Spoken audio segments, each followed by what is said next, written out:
안녕하세요. 오늘도 사연살롱을 찾아주셔서 감사합니다. 저는 현재 초등학교에 다니는 딸아이를 혼자 키우고 있는 30대 여성입니다. 요즘 부쩍 많이 큰 딸아이를 보면 이상하게 제 어릴 때 모습이 자꾸만 떠올라요. 저도 어려운 것도 모르고 참 순수한 아이였거든요.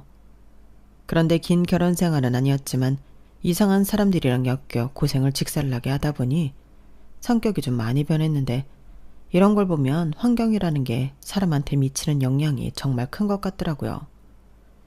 그리고 우리 딸만큼은 지금의 낙천적인 성격을 할머니가 될 때까지 꼭 지켜주고 싶은 마음이 간절한데, 아직도 저 조그마한 아이가 이 험한 세상을 어찌 살아낼 수 있을까 걱정이 태산입니다. 자식 가진 부모 마음이 다 이런가요? 아이가 없을 때는 세상 무서울 것도 없던 저였는데 아이를 낳고 무서운 게 너무 많아졌어요. 그리고 부모가 되면 부모님의 마음을 안다고 저도 이제 저희 부모님 마음을 조금이나마 알 것 같은데요. 저는 그것도 모르고 혼자 그렇게 잘난 척을 하고 까불었더라고요. 특히 사춘기 때는 엄마랑 정말 많이 부딪혔는데, 그때는 생각도 짧고 그 짧은 생각마저도 제 중심적인 사고라 그냥 엄마가 괜한 잔소리로 저한테 시비를 건다고 생각했어요. 그런데 제가 엄마가 되어보니 알겠는데, 세상에 자기 딸한테 시비를 거는 엄마는 없다라는 겁니다. 그리고 그 잔소리에 얼마나 많은 사랑과 걱정이 가득한지 이제야 알 것 같은데요. 저희 딸도 이런 제 마음을 알려면 한참 남았겠죠. 그리고 반대로 자기 아들을 위하는 마음이 지나쳐 넘지 말아야 할 선을 넘는 시부모님이 있었는데, 하필이면 재수없게도 제가 그 사람들의 며느리였어요. 남편은 따지고 보면 그다지 유복하게 자라지도 못했고 능력이 아주 뛰어난 것도 아니었는데, 시부모님이 아들 덕을 그렇게 바라시더라고요. 뭐 자기가 자기 아들 덕 바라는 거야 제가 뭐라고 할 수는 없는데, 문제는 며느리를 자기 아들이랑 세트로 생각한다는 거였어요. 시부모님은 저한테 받는 대접을 자기 아들에게 받는 걸로 착각하셨거든요. 아니, 오히려 자기 아들이랑 결혼한 제가 응당 자기들한테 무한한 도움과 대접을 해드려야 한다고 생각하셨는데, 당연히 부딪힐 수밖에 없었죠. 세상 그런 천지 그런 대접을 받고 살 며느리가 몇이나 되겠어요. 게다가 우리 부부 공동재산이면 그것도 많이 양보해서 이해해 주겠는데, 시부모님은 뻔히 제가 저희 부모님에게 받은 재산이라는 걸 알면서도 그렇게 욕심을 내시더라고요. 마치 무슨 날강도를 보는 것 같았는데, 남편도 그 밥의 그 나물이라고 똑같은 인간이었어요. 아니, 어떻게 생각하면 더 나쁜 놈이었는데 그러니까 이혼하게 되었죠. 남편이랑은 20대 후반에 만나 딱 30에 결혼했어요.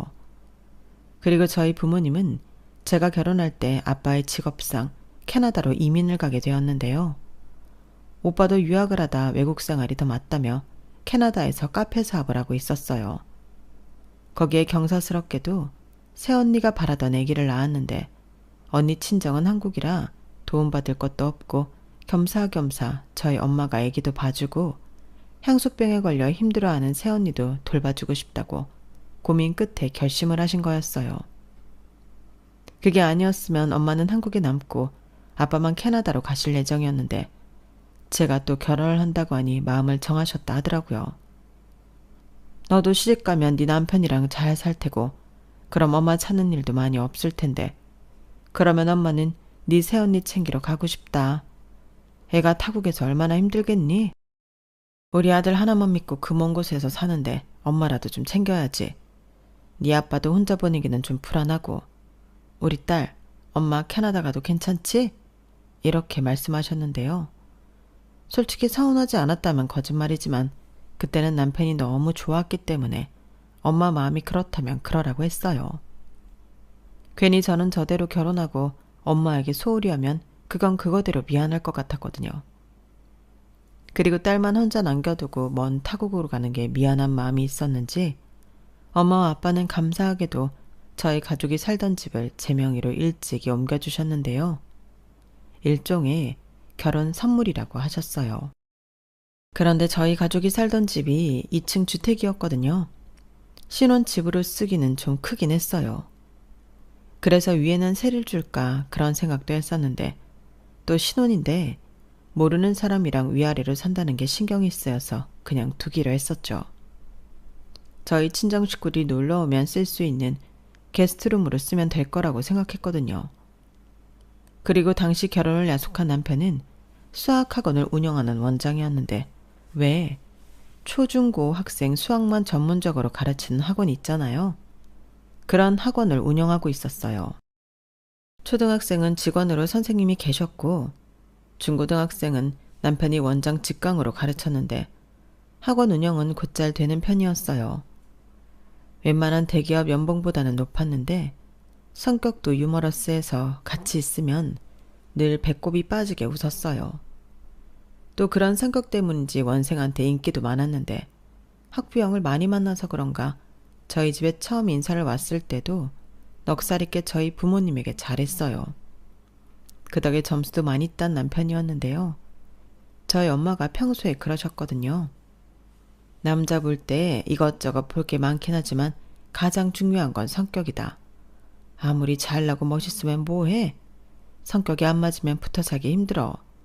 근데 살짝 뭐가 아쉬워도 성격이 좋고 잘 맞으면 또 이렇게 저렇게 맞춰 살게 된다. 그러니까 성격은 정말 중요해. 이렇게 말하는 분이라 서글서글하고 또 저에게 엄청 잘하는 남편 모습에 저희 엄마는 단번에 오케이를 하셨어요. 그에 반면 저희 아빠는 하나밖에 없는 딸 도둑 맞는 기분이라며 괜히 심술을 부리기도 했는데 그때도 남편은 아버님, 제가 다 애를 데리고 가는 게 아니고요. 명훈이가 이 아버님한테 아들로 오는 거예요. 어때요? 저 같은 아들 좋으시죠? 라며 저희 아빠에게 곰살맞게 굴었는데 그 말에 저희 엄마가 빵 터지고 말았어요. 물론 저도 그랬고요. 그렇게 아빠가 사랑하는 두 여자가 한바구음을 지으니 그제서야 저희 아빠는 그 마음 꼭 잊지 말라며 저를 부탁하셨는데요. 그때 아빠가 했던 말을 지금도 기억합니다. 내가 정말 사랑으로만 키운 귀한 딸이야. 그러니까 무조건 잘해. 알겠어? 충성하고 또 복종하고 그럴 각오 없으면 지금이라도 관둬. 나는 내 딸 눈에 조금이라도 눈물 보이면 못 참는다. 이렇게 말씀하셨는데요. 저는 정말 아빠 말처럼 귀하게 자란 딸이었어요. 비록 사춘기 때 속을 좀 썩이긴 했어도 단 한 번도 저에게 매를 들거나 심하게 혼내신 적이 없으셨거든요.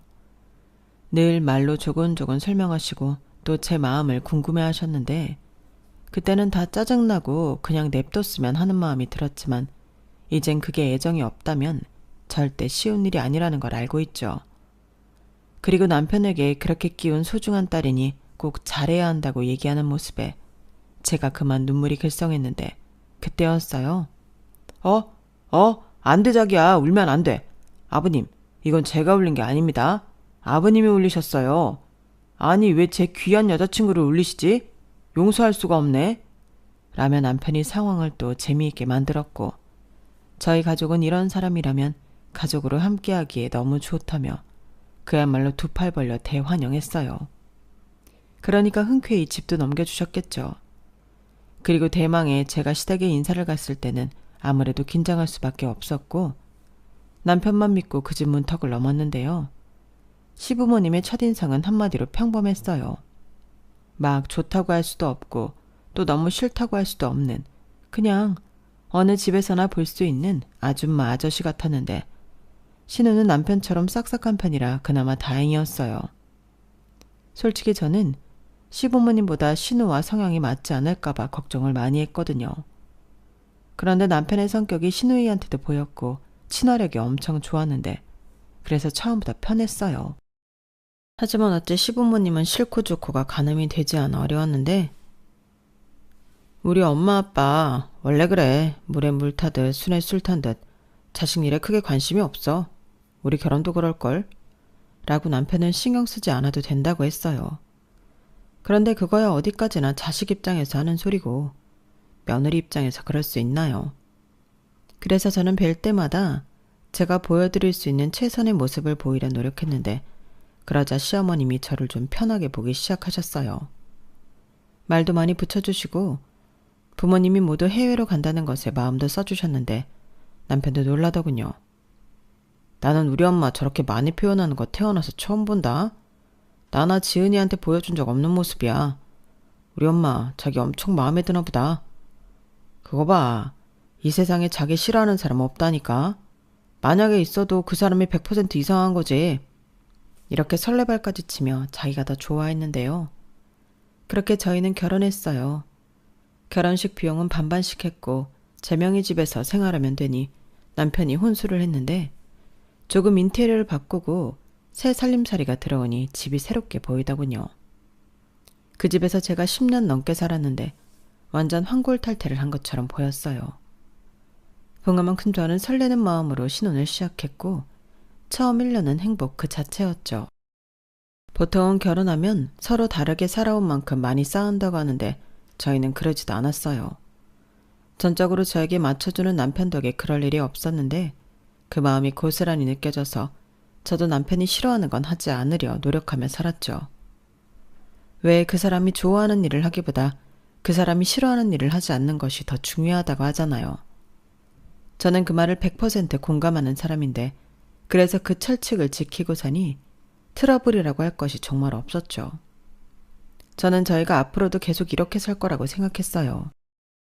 처음엔 걱정이 한가득이던 친정엄마 아빠도 제가 잘 사는 모습을 보고 마음이 놓인다고 하셨는데 그래서 그때까진 제가 결혼을 잘한 여자 중에 한 명이라고 자부했었죠. 그리고 거짓말처럼 1년이 지나고 언제 그랬냐는 듯 악몽이 시작되었는데 아이러니하게도 제가 임신이란 큰 기쁨을 만끽하고 있을 때 그 그림자를 보게 되었어요. 그게 뭐였냐면 남편의 학원이었죠. 저는 결혼 전에도 그렇고 결혼 후에도 남편의 학원에는 아무런 문제가 없는 줄 알았거든요. 그런데 이미 하얀 곡선을 그린 지는 결혼 전부터였고 학원 유지한다며 빚도 많았는데 그걸 몰랐어요. 남편은 전혀 내색을 하지 않았거든요.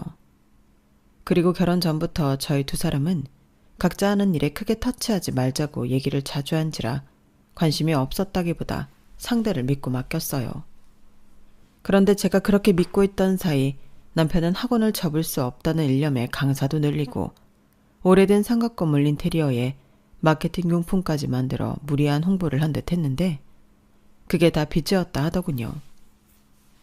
심지어 시부모님 살고 계신 건물 담보로 돈까지 땡겨 썼다고 했는데 그 이자도 제대로 내드리지 못해서 결혼하고 1년이 지나 제가 출산을 앞둘 때 경매로 넘어가게 되었어요. 저는 상황이 이렇게 될 때까지 왜 아무 말도 하지 않았냐고 처음으로 남편에게 화를 냈고 남편은 어떡하든 자기가 잘하고 싶은 마음에 버텼다고 하더라고요.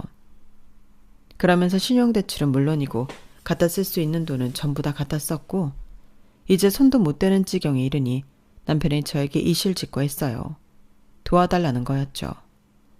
하지만 저라고 그런 큰 돈이 있을 턱이 없고 남편은 처음에 우리가 살고 있는 집을 팔고 시댁 경매를 막아 거기에 들어가 생활하는 게 어떠냐고 했는데 그건 제가 절대 용납할 수가 없었어요. 저희가 살고 있는 집은 제 명이긴 했어도 친정 부모님이 해주신 집인데 결혼한 지 얼마나 됐다고 홀랑 팔아버리다니 그것만은 하고 싶지 않다고 딱 잡아 거절했어요. 그러자 남편은 그럼 어떡하냐고 짜증을 내더니 그럼 시댁은 경매로 넘어갈 테고 하는 수 없이 저희 집에 2층 시댁 식구들을 살게 할 수밖에 없다고 했는데 제가 인상을 팍 쓰자 남편이 한숨을 푹 쉬더니 이렇게 말했어요. 미안해. 내 잘못인 거 나도 인정. 그래도 내가 잘해보려고 발버둥 치느라 그런 거니까 너무 뭐라고 하지 마라. 한 3년 정도만 참아줘. 그럼 내가 어떡하든 우리 식구들 지낼 수 있는 집 마련할 거고 빚도 내가 벌어서 갚을게. 실망시켜서 정말 미안해. 남편은 잔뜩 풀이 죽어 저한테 저렇게 말하고 한동안 옥상에서 내려오지 않았어요. 화를 삭히는 건지 아니면 마음을 달래는 건지 그 뒷모습을 보는데 짠하긴 하더라고요. 그리고 한결 마음을 가라앉히고 저는 남편한테 향후 어떻게 할 건지 계획이 있긴 한 건지 물어봤는데요. 남편은 차분한 어투로 저에게 상세하게 자신의 계획을 얘기해줬어요. 우선 학원은 내 후배가 넘겨받기로 했어. 물론 내가 그동안 들인 돈을 다 받을 수는 없고 헐값에 넘기는 거긴 한데 그럼 일단 내 앞으로 달린 신용대출은 정리할 수 있을 것 같아.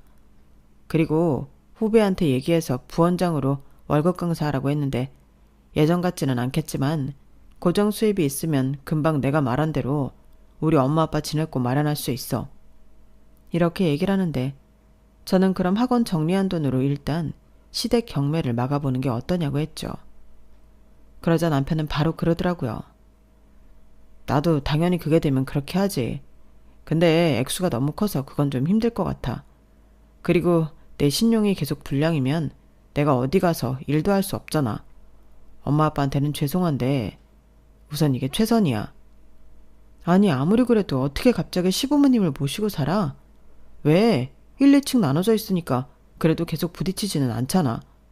그리고 이건 우리 엄마 생각인데 자기 애기 낳으면 장모님도 한국에 없는데 엄마 도움 받을 수 있으면 좋지. 안 그래도 우리 엄마는 왔다 갔다 할 생각이었는데 우리가 1, 2층 살면 더 편하고 좋지. 뭐? 어머니한테 나 몸조리 해달라고 했어? 아, 내가 아니고 엄마가 그렇게 생각한다고. 자기 조리원 다녀와서도 몸조리 하고 싶다고 했잖아.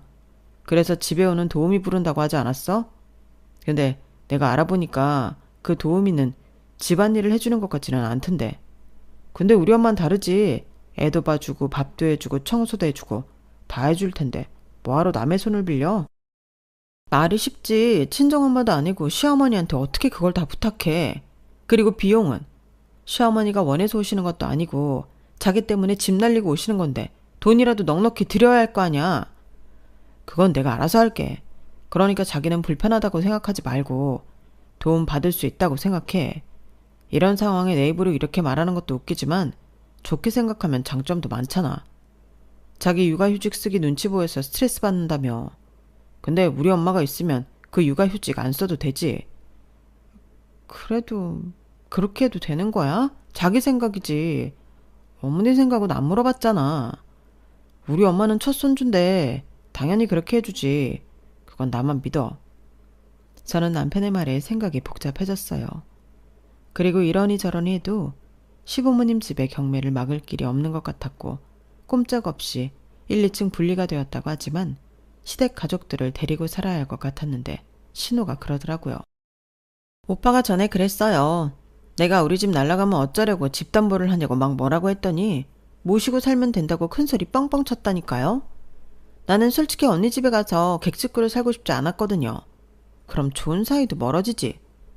저는 신우 말을 듣고 남편이 괘씸했어요. 그러니까 우리 집을 믿고 시댁집을 건드린 거니까요. 그리고 그런 스트레스 때문인지 2주나 빠르게 아이를 출산하게 된 저는 부랴부랴 출산휴가를 썼는데요.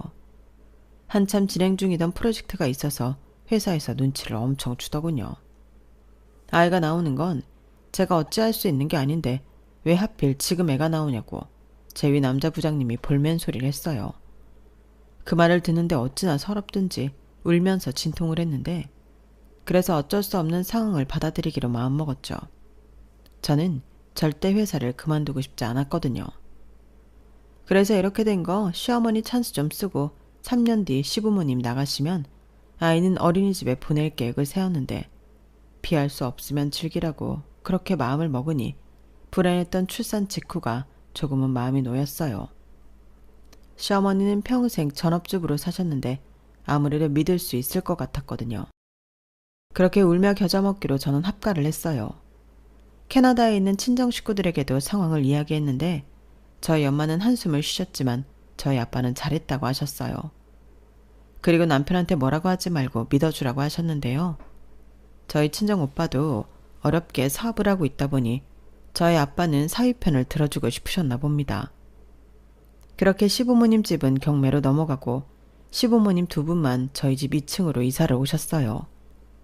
살림살이는 가지고 있던 걸 들고 오셨는데 솔직히 평수로 따지면 2층도 좁지는 않았거든요. 게다가 신우는 친구 집에 월세 반반씩 내고 산다고 함께 이사 오지 않았으니 두만 지내시기엔 넓은 편이었는데요. 2층 구조가 저와 오빠가 어릴 때부터 생활하고 있었기 때문에 방 2개에 거실, 보조주방, 화장실이 딸려 있었거든요. 그렇게 저희 가족은 졸지에 대가족이 되었어요.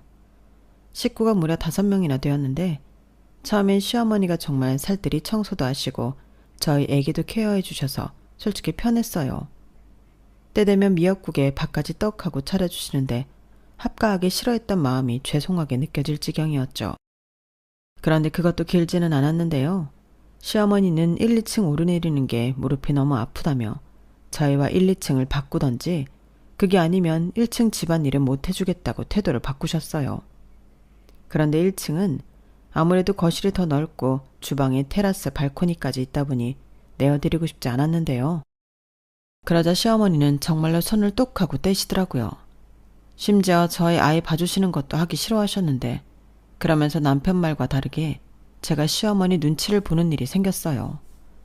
아무래도 저는 아이를 부탁하고 복직을 하고 싶다 보니 제가 약자였는데 그리하여 애만 봐주시라 집안일은 제가 하겠다 이렇게 되었죠.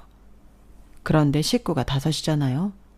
5 식구 밥 차리고 설거지하고 빨래하고 그게 아무리 조리원에서 몸조리를 하고 왔다고 해도 몸이 아팠고 저는 이러다가는 병원비가 더 많이 나갈 것 같아 일주일에 한 번은 도우미 아주머니를 부르기로 결심했죠.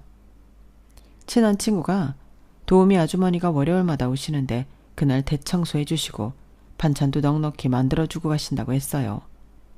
그럼 남은 요일은 그 반찬들로 잘만 버티면 된다며 팁을 주는데 그 도움이라도 받아야겠다고 생각했어요. 제가 너무 힘들고 아쉬웠으니까요. 그런데 그걸 보고 시어머니가 난리가 나셨어요. 너는 돈이 어디서 막 샘 솟니? 너나 나나 집안에 여자가 2이나 있는데 무슨 돈을 써서 사람을 부려? 라고 하시며 반대하셨는데 그때부터 시어머니와 갈등을 빚게 되었죠. 솔직히 이렇게 된 데는 시어머니가 힘들어서 못하겠다고 하신 영향이 컸잖아요.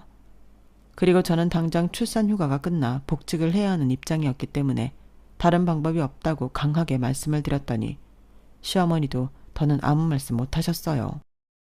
그러니까 제가 돈 쓰는 건 싫지만 자기가 해준다고 하기는 또 싫으셨던 거죠. 그리고 어이없게도 제가 복직하고 2달 정도가 되어갈 시점에 애기 보는 것도 힘들다며 요즘은 어린이집에 영화반이 있지 않냐고 얘기를 꺼내셨는데요. 그때는 어이가 없다 못해 화가 났어요. 언제는 자기가 2층에서 애를 봐주실 수 있다고 하더니 이제 와서 자기가 힘들다고 어린이집 타령을 하는 게 말이나 되는 소리예요? 그래서 저는 남편에게 눈치를 줬죠. 나는 무조건 새돌은 보내고 어린이집에 보내고 싶다고 했는데 그때 남편도 중간에서 죽겠다는 얼굴을 했어요.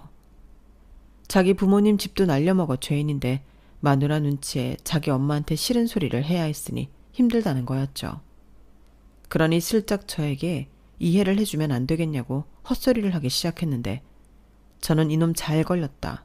화가 폭발했어요. 이것 봐. 왜 말이 전이랑 달라져? 나한테는 자기 엄마가 우리 애 봐줄 거니까 염려하지 말라며. 걱정 없이 복직하면 된다고 큰소리 쳐놓고 이제는 나더러 이해를 해달라고? 우리 애 아직 돌도 안 됐어. 애 보는 거 힘들다고 집안일도 나한테 떠미셨는데 이젠 애 보는 것도 힘들다고 하시면 어머니는 그럼 이 집에서 뭐 하실 건데? 우리 엄마가 애 봐주러 온 건 아니잖아. 우리 엄마 입장도 좀 헤아려 달라는 거야. 어차피 새돌에 가나 지금 가나 어린이집은 보낼 거고 조금 빨리 가는 것 뿐이잖아. 주변 형한테 들어보니까 요즘 어린이집 진짜 잘 되어 있대. 그리고 오히려 늦게 어린이집 가면 적응도 늦고 애만 고생한다 하더라. 뭐라고? 자기는 저 말도 못하는 애를 벌써 시설에 맡기고 싶어? 아니 애 아빠가 어떻게 그래? 나는 싫어.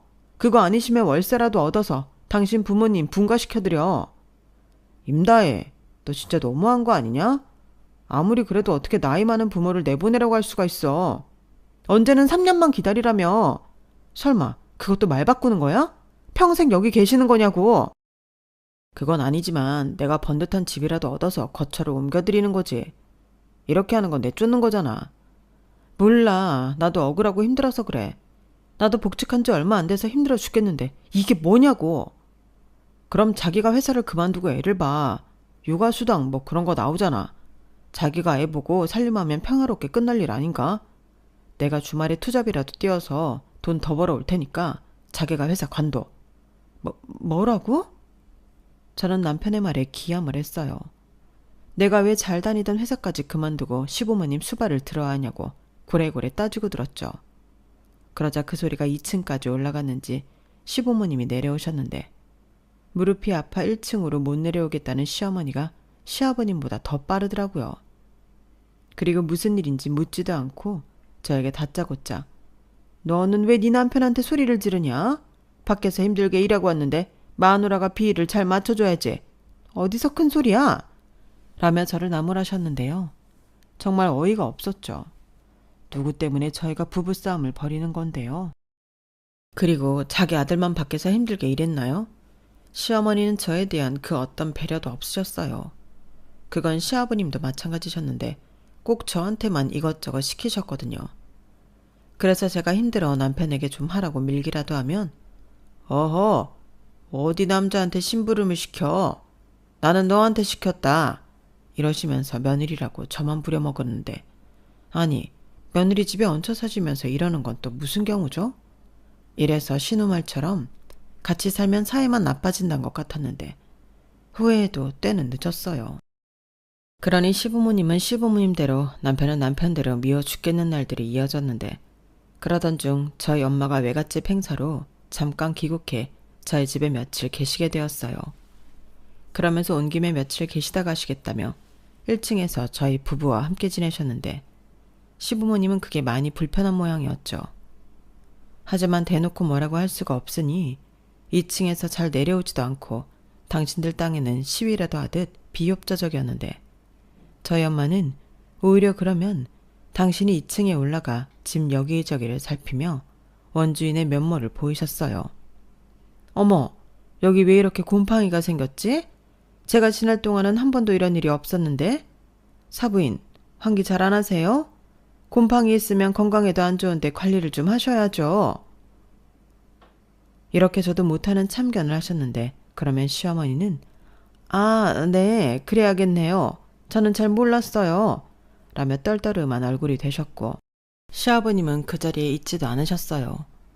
그러면서 니네 엄마는 언제 다시 캐나다 가냐고 그날만 손꼽아 기다리셨는데 마음 같아서는 엄마더러 아예 눌러 앉으라 하고 싶더군요.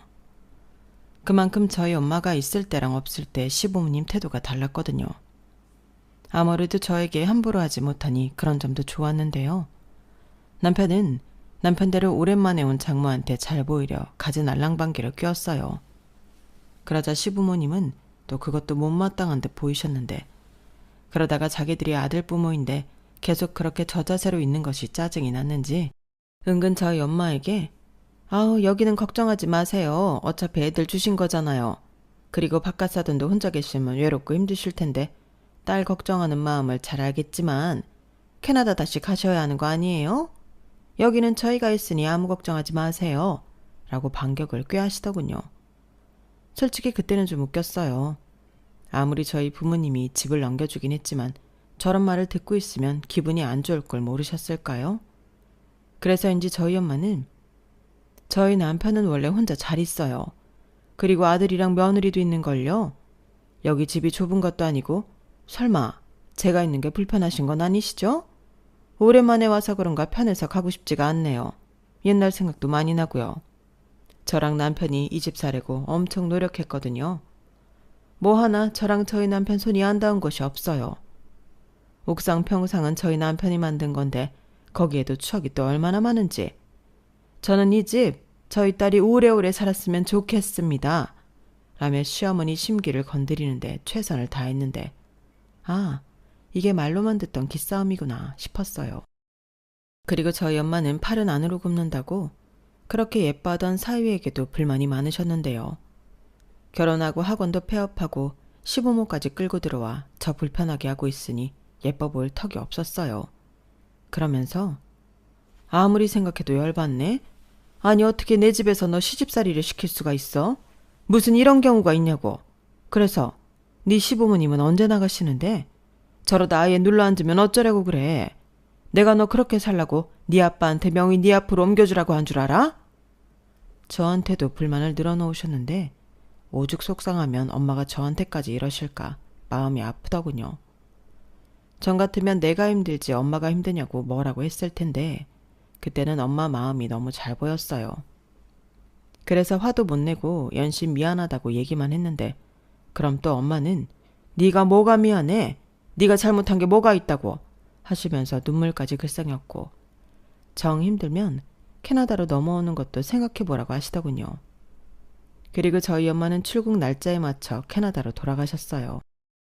그날을 생각하면 지금도 마음이 무거운데 저는 아쉬움에 눈물바람이었고 시부모님은 이제야 홀가분하다며 잔치를 벌이셨죠. 그리고 그동안 쌓아놓았던 것을 본격적으로 화풀이를 하고 싶었던 건지 급기야 생각지도 못한 집 명의까지 들먹이면서 기겁할 소리를 하기 시작하는데 그게 제 이혼의 결정적인 이유였어요. 그나저나 이 집 명의는 언제까지 네 앞으로 해놓을 거냐? 네? 그게 무슨 말씀이세요? 아니 그렇잖아. 시집을 왔으면 남편 밑에서 사는 건데 집은 남자 앞으로 되어 있어야지. 니들 애도 있고 시간 끌 거 없이 명의 바꿔라. 어머니 말도 안 돼요. 왜 명의를 바꿔요? 이 집은 저희 친정 부모님이 저한테 주신 거예요. 어머 얘 좀 봐. 그래 너한테 줬지. 하지만 부부는 일심동체잖아. 그리고 이 집의 가장이 누구냐? 원래 재산은 그 집 가장 이름으로 해놓는 거야.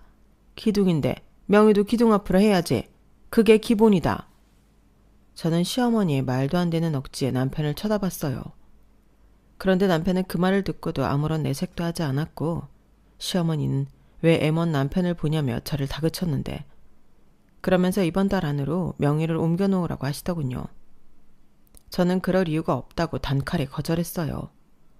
정 그러시고 싶으시면 저희 부모님 허락을 받아오시라고 말을 했는데 저도 그때는 이판사판이었죠. 완전 날강도 같았거든요. 그러자 시어머니가 얼굴이 험상궂게 변하더니 너 이러는 거 보니까 다른 꿍꿍이 있지? 왜? 내 아들이 벌어오는 돈 빼돌려서 네 앞으로 해놓을 생각이었냐? 라고 어이없는 소리를 하셨는데 저는 어머니야말로 무슨 꿍꿍이길래 명의 탈행을 하시냐고 대들었어요.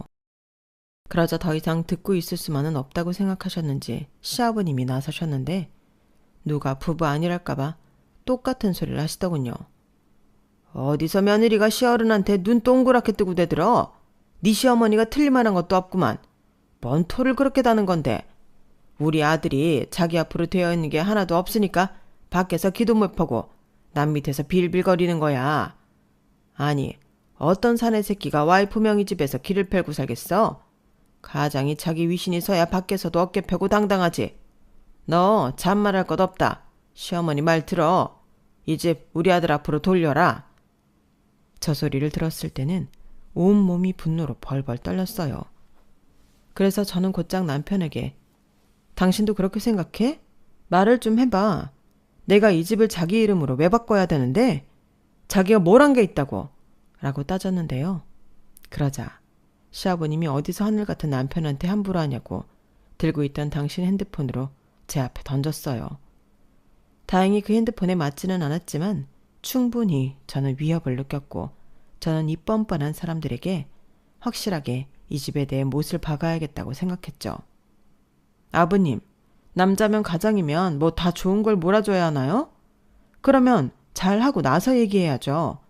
이 집이 원래 누구 집이었어요? 제가 이렇게 따져 물으니 그동안 잠자코 있던 시어머니가 저는 생각이 글러먹은 기집애라고 손가락질을 했어요. 저거 말하는 뽐새 좀 봐. 그러니까 네가 지금 내 아들을 네 밑으로 생각하고 있는 거지? 그러니 우리까지 싸잡아서 네 밑으로 보는 거지. 내가 그렇게 애보기 힘들다고 하는데도 돌까지 참으라며. 나는 뭐 네가 참고 애보라고 하면 애봐야 하는 사람이냐? 시부모 무서운 줄도 모르고 지 마음대로 하고 말이야. 어머니, 제가 언제요? 그리고 애기 문제는 다른 얘기죠. 어머니 원래 계시는 3년 동안 애 봐주시고 집안일 도와주신다고 하셨잖아요. 그래서 어렵게 합가 결정한 건데 중간에 말 바꾸시고. 그리고 지금도 그래요. 갑자기 집 명의 얘기를 꺼내셔서 이 사달을 만드셨잖아요. 저 절대 명의 아무한테도 안 줘요. 자꾸 이러시면 저희 부모님한테 말씀드려서 다시 가져가시라고 할 거예요. 가만 보니 네가 니네 부모 등이 없고 까부는 모양이구나. 그래, 너는 집 주는 부자 부모 있다고 유세했다는 거지? 말이 나왔으니 하는 말인데 니네 엄마도 진짜 웃긴 여편네야. 나한테 곰팡이 어쩌고 하는 저희가 뭐야.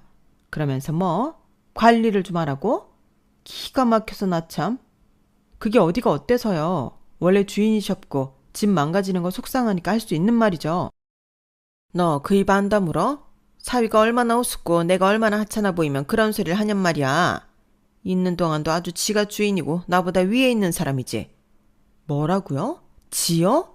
어머니, 시끄러워. 나라님 없을 때는 나라님 욕도 하는데 네 엄마 없는 데서 네 엄마 욕도 못하니?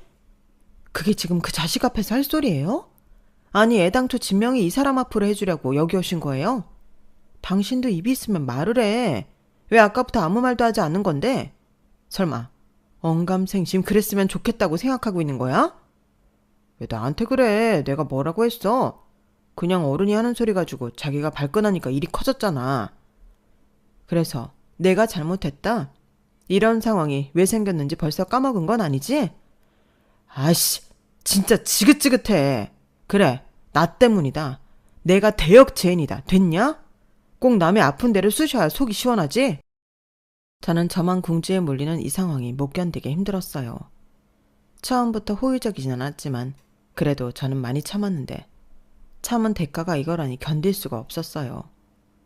그리고 자기 마음대로 제가 따를 생각이 없어 보이자 시아버님은 갑자기 자리에서 벌떡 일어나 냉장고를 열더니 소주를 가지고 와서 병째에 벌컥벌컥 들이키셨는데요. 그러고는 아무래도 우리가 며느리를 잘못 본 모양이야. 집안에 사람이 잘 들어와야 하는 건데 쟤 우리 집에 시집 오자마자 집도 경매로 넘어가고 이 꼴을 보고 사는 거잖아. 시부모를 개똥으로 알고 말이야. 그러니 당신 이제 제 딸 봐주지 마. 이딴 식으로 나오는데 왜 당신의 애를 봐줘? 누구 좋으라고? 라며 최후의 카드라고 생각하시는 저희 딸을 들먹이셨는데요.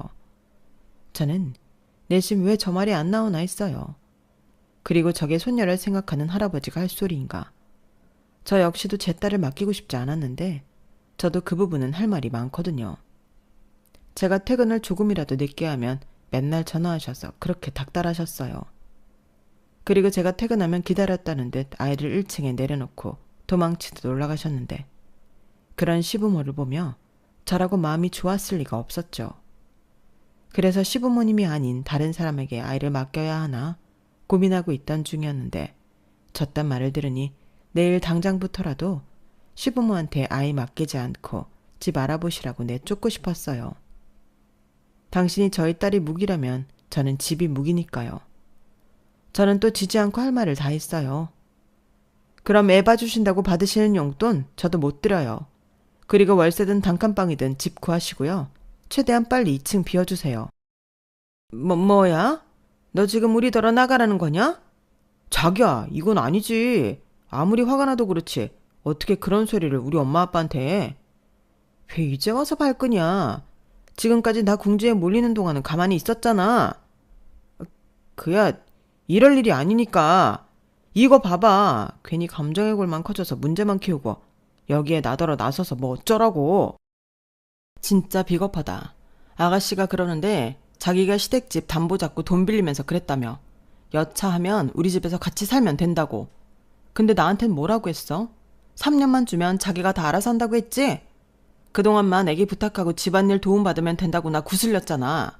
근데 지금 자기 말처럼 되는 게 뭐가 있어? 저분들 우리 집에서 나가실 생각 없어. 그럼 나는 다음 달부터 당장 2층 월세 받을 거야. 야, 너 정말 말 다 했냐? 이게 아주 우리를 상거지로 알아.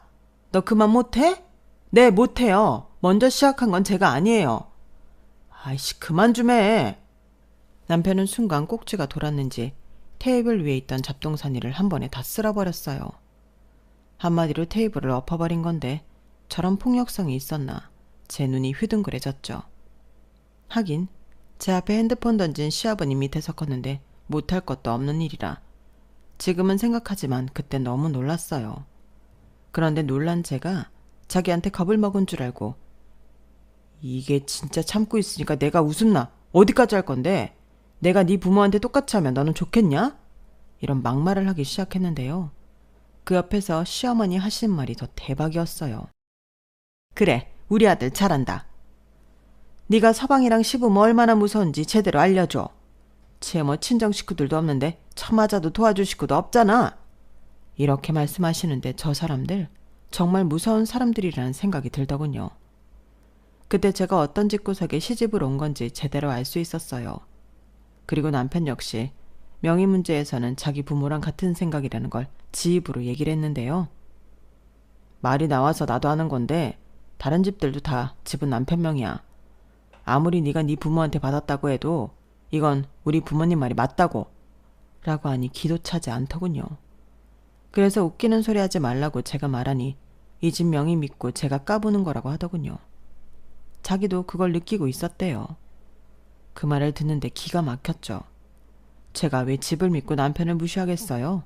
무시할 만하니까 무시하는 거죠.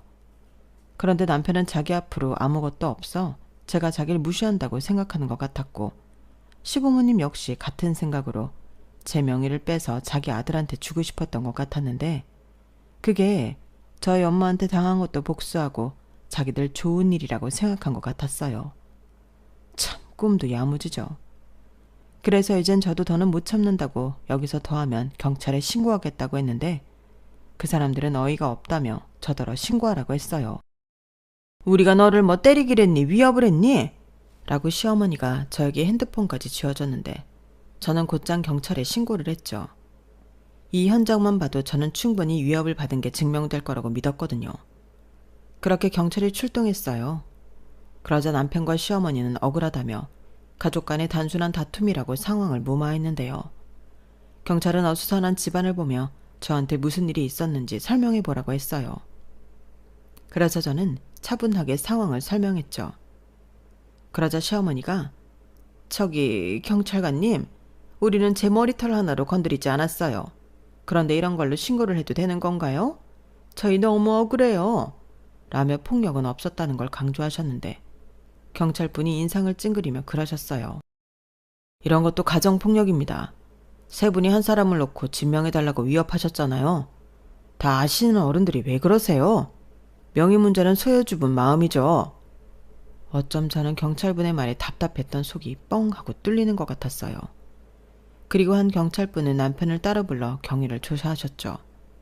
그리고 시부모님은 연신 저를 죽일 듯 노려보셨는데 저는 다른 경찰분에게 무섭다고 제 안위가 걱정된다고 말씀드렸어요. 그러자 한 경찰분이 그럼 오늘은 아이와 다른 곳에 가 계시는 게 좋겠다고 하셨는데, 그때 이모 생각이 나서 이모네 집에 가겠다고 했죠. 그리하여 저는 경찰차를 타고 이모 집으로 갔어요.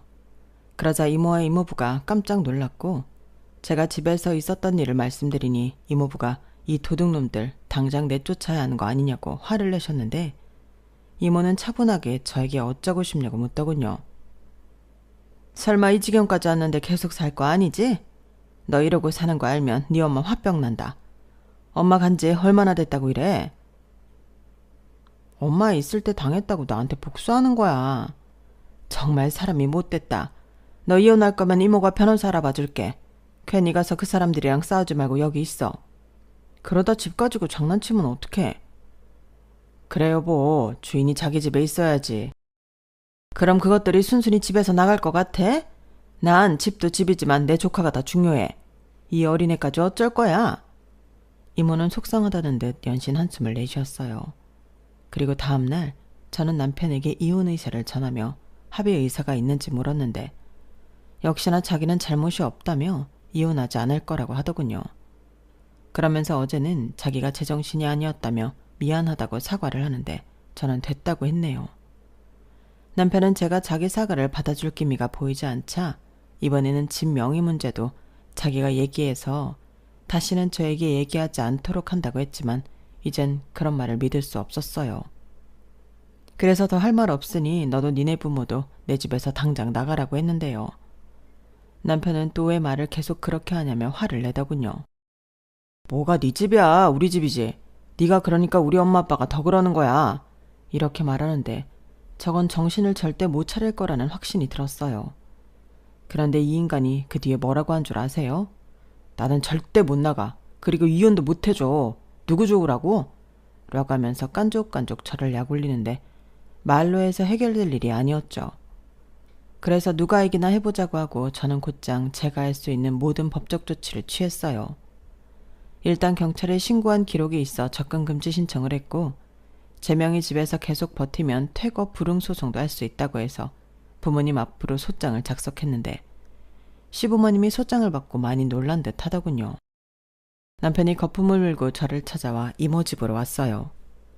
그리고 이모부는 너 잘 걸렸다 하며 골프채를 가지고 남편에게 다가가셨는데 나는 너를 때리진 않을 거야. 위협만 할 거지.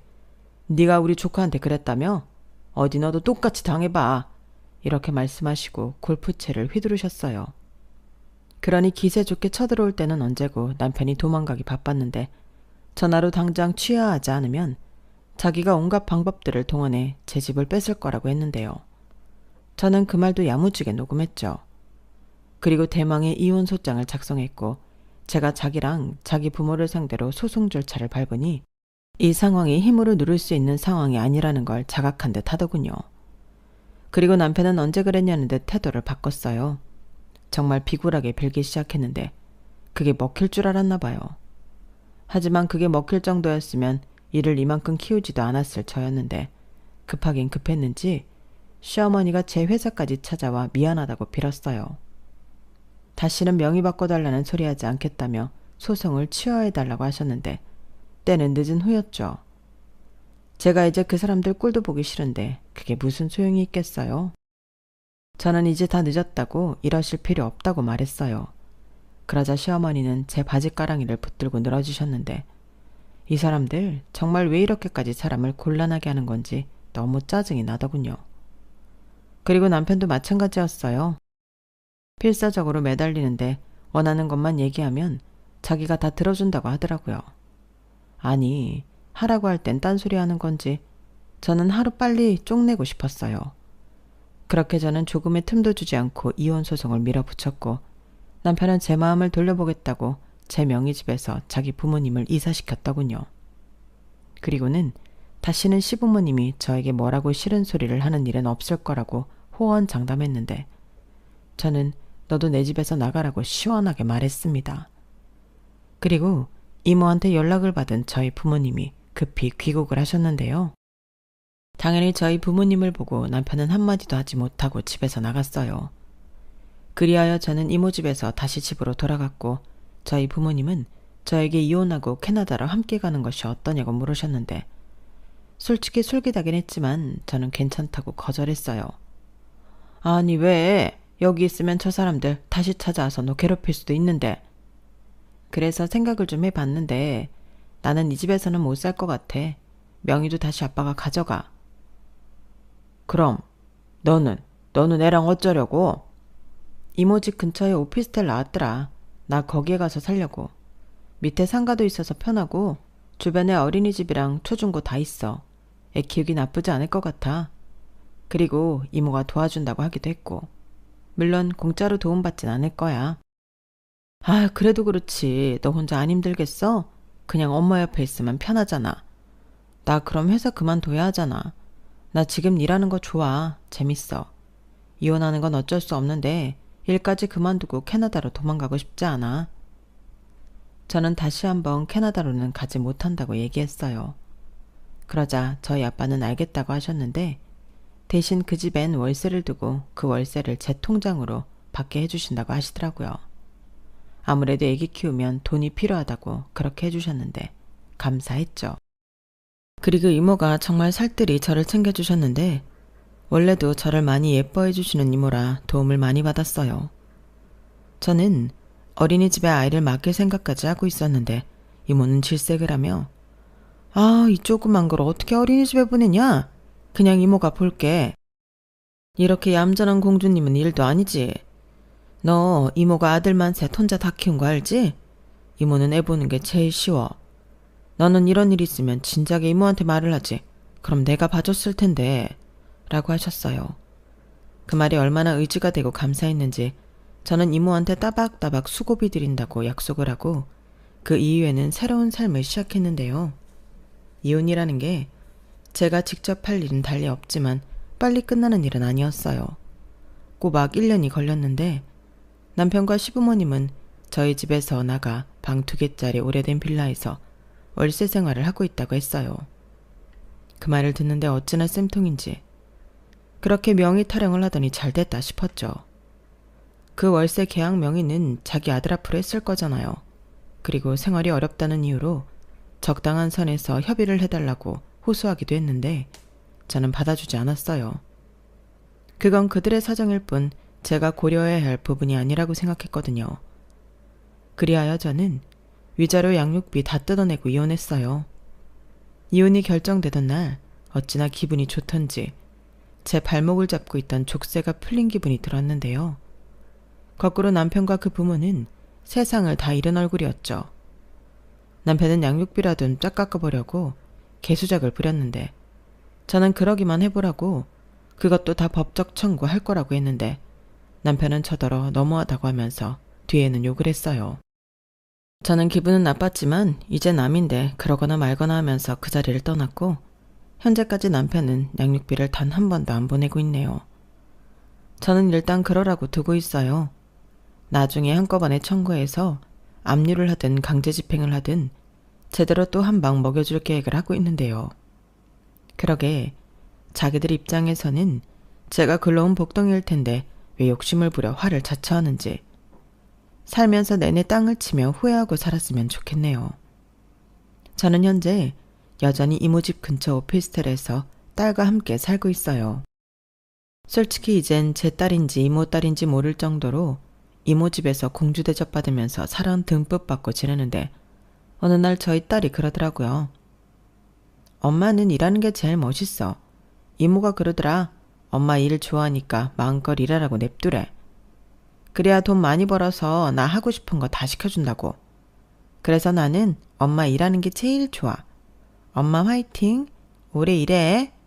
이렇게 말하는데 좋아해야 하는 건지 서운해야 하는 건지 어린 시절 제 모습을 보는 것 같아 할 말이 없었습니다. 그리고 사랑스러운 딸을 보며 늘 맹세하는 저만의 약속이 있는데요. 저 맑고 사랑스러운 모습을 가능하면 평생 지켜주고 싶어요. 나중에 크면 엄마가 뭘 해줬냐고 자기 혼자 큰 줄 알겠지만 어쩌겠어요. 모전 여전인데요.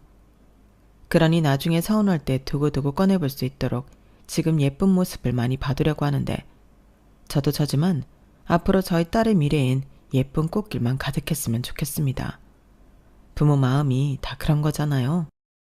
다만 그 사랑이 삐뚤어져서 누구처럼 억지 부리는 그런 부모는 되고 싶지 않은데 저희 딸이 한 말처럼 오래오래 일해서 멋지고 능력 있는 엄마가 되어야겠습니다. 이상 제 사연은 여기까지였어요. 지금까지 제 사연 들어주셔서 대단히 감사합니다. 앞으로는 정신 더 바짝 차리고 열심히 살게요. 그럼 항상 하시는 일 모두 잘 되시길 바라며 저는 이만 물러가겠습니다. 안녕히 계세요. 여러분, 사연 댓글에 응원과 현명한 조언 부탁드려요. 좋아요와 구독은 저에게 큰 힘이 됩니다. 오늘도 좋은 일 가득하세요.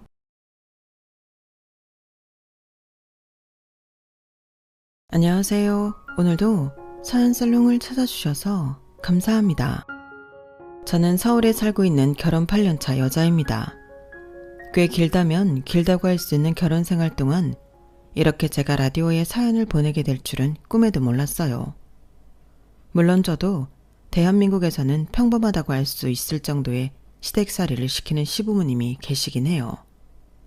하지만 결혼 2년 차를 넘어서면부터 시부모님을 일일이 상대하고 일일이 스트레스 받으면 저만 손해라는 걸 깨닫고 어느 정도 유연하게 대처하고 무시할 건 무시할 수 있는 스킬이 생겼다고 해야 할까요? 그래서인지 그렇게 사연에 제 이야기를 적어 남들에게 알리고 싶을 정도로 큰 스트레스는 없었어요. 라디오는 그저 다른 사람들의 이야기에 울고 웃고 공감하는 소통의 창구였을 뿐이었죠. 그런데 계기는 참 사소하더군요. 조용한 새벽, 라디오에서 흐르던 어느 청취자의 말 한마디였어요. 가장 아팠던 순간이 나를 가장 강하게 만들었어요. 그 말을 듣는데 문득 제 지난 시간이 떠오르더라고요. 묵묵히 참아왔던 시간들, 겉으론 웃음에 삼켰던 억울함과 부당함들까지요. 그리고 그 시간들을 지나오면서 누군가와 진짜 내 편이 되어가는 걸 경험했다는 걸 조심스레 꺼내보고 싶어졌어요. 남편은 이남 중 장남이었고 자연스럽게 제가 결혼했을 때 이 집안의 며느리는 저 하나뿐이었어요. 시댁살이가 뭔지 며느리 노릇이 뭔지 제대로 알지도 못한 채로 시작한 결혼 생활은 생각보다 혹독했어요. 시어머니는 자존심도 세고 권위의식에 있어서 어떻게든 며느리 위에 군림하려는 분이었고 신혼 초에는 저도 남편도 시어머니에 맞서 많이 부딪혀 싸워도 보고 울어도 봤지만 시어머니의 타고난 성정은 바뀔 기미가 안 보이더라고요. 결국 어머님을 바꾸느니 우리가 바뀌는 게 빠르겠다는 판단을 하고 대충 어머님의 비위와 요구를 맞추는 척이라도 하며 명절들을 견뎌왔어요. 대신 남편이 어머님이 제게 시키는 일들을 저 혼자 감당하지 않을 수 있게끔 뒤에서 많이 도와줬어요. 남편의 배려 깊고 센스 있는 협조 덕분에 시댁살이가 좀 맵긴 해도 잘 버틸 수 있었죠. 맨 처음 무엇보다 제가 견디기 힘들었던 건 프리랜서 소설작가인 저를 무작정 백수 취급하는 어머니의 태도였어요. 자택에서 근무하는 만큼 출근도 없고 퇴근도 없는 일정에 오히려 피곤했으면 더 피곤했지. 남들보다 결코 업무량이 덜하진 않았는데 옛날 어르신들 눈에는 집에서 일한다는 것 자체가 쉬고 노는 것으로 비쳤던 모양이에요. 처음에야 그럴 수 있겠다 이해했지만 저를 아예 노는 사람으로 확정짓고 이런저런 집안일들을 떠넘기시는데 정말 환장하겠더라고요. 다른 건 몰라도 그것만큼은 바로잡을 필요를 느껴서 정말 열심히 싸웠던 것 같아요. 남편까지 합세해서 싸우니 어머님도 나중엔 깨갱하셔서 일적인 부분은 더 이상 건드리지 않으셨어요. 하지만 겉으로 건드리지 않았을 뿐 내심 속으로는 제가 집에서 노는 사람이라는 인식을 끝내 바꾸진 않으셨던 것 같아요. 그걸 깨닫게 된 건 도련님이 결혼을 하시면서부터였죠. 도련님은 지인 소개를 통해 2년 정도 연애해온 여자가 있었는데 수학과를 개원한 의사라고 들었어요. 와, 그럼 우리 집에 의사가 들어오는 거야? 도련님 능력 좋은데? 어머님, 아버님 엄청 좋아하시겠다. 나도 그럴 줄 알았는데 의외로 그렇지도 않더라. 뭐? 설마 안 그런 척 하시는 거겠지. 남편 말론 아니라고 하는데 세상 어느 부모가 자식의 배우자로 의사를 데려오는데 싫어할까 싶었어요. 그런데 동서를 처음 만나기로 한 날 우연히 어머님 아버님께서 나누는 대화를 듣고 그 말이 사실이란 걸 알게 됐죠. 아유, 의사 며느리라고 다 오냐오냐 할 거라 생각한다면 착각이야. 명예 있고 돈 잘 벌면 뭐 그 돈 벌어다 우릴 줘? 의사인 인간들 다 제 잘난 맛에 살고 사람 깔보기 일수인데 우리 집은 그런 거 안 통해. 당연하지. 당신도 며느리한테 괜히 기죽지 말고 집안 기강 제대로 잡아. 초장에 기를 확 잡아놔야 안 기어오른다니까. 지가 아무리 의사 며느리래 봤자 시어머니 이기는 며느리는 내가 본 적이 없어. 그 말을 듣고 처음엔 이해가 안 됐어요. 아직 만나보기도 전인 동서를 벌써부터 저렇게 뒷담화하듯 까는 건지 아니면 뭔가 도련님에게 들은 게 있어서 저러시는 건지요. 전자로 생각하기엔 너무 시부모님께 실망스러운지라 자연스럽게 생각은 후자로 옮겨졌죠. 뭔가 도련님이 동서에게 잡혀 산다거나 똑똑하고 의사라는 이유로 잘난 척하고 까다롭게 구는 사람이려나 싶은 생각이 들었죠. 그렇게 생각하니 저까지 덜컥 겁이 나더라고요. 시부모님한테 적응하는 것만 해도 오랜 기간이 걸리고 힘들었는데 설마 또 상전처럼 모셔야 하는 기센 동서가 들어오는 걸까 싶어 너무 걱정이 되더라고요. 하지만 약속 시간이 다가와 막상 만나본 동서는 상상 속 까탈스러운 의사와는 정반대였어요. 처음 뵙겠습니다. 안녕하세요. 깔끔한 셔츠에 치마를 입고 온 동서는 밝게 잘 웃는 서글서글한 인상이었어요. 형님 좋은 분이시라고 이 사람한테 얘기 많이 들었어요. 나이 차이가 많이 나지는 않는다고 들었는데 친하게 지냈으면 좋겠네요. 앞으로 잘 부탁드려요. 동서는 처음 만난 자리에서도 어색하지 않게 분위기를 이끌 줄 아는 사람이었어요. 아우, 네가 유림이구나. 안녕? 내가 작은 엄마야. 어쩜 이렇게 작고 귀엽게 생겼을까? 형님, 한번 안아봐도 될까요? 식사 시간 내내 싹싹하게 말도 잘 붙이고 예의도 바른 데다 제 딸도 진심으로 예뻐해주는 모습에 첫 만남부터 동서에게 편안함과 호감을 느꼈어요. 남편 역시 저랑 비슷하게 느낀 모양인지 집에 돌아가는 내내 동서 칭찬을 아끼지 않더군요.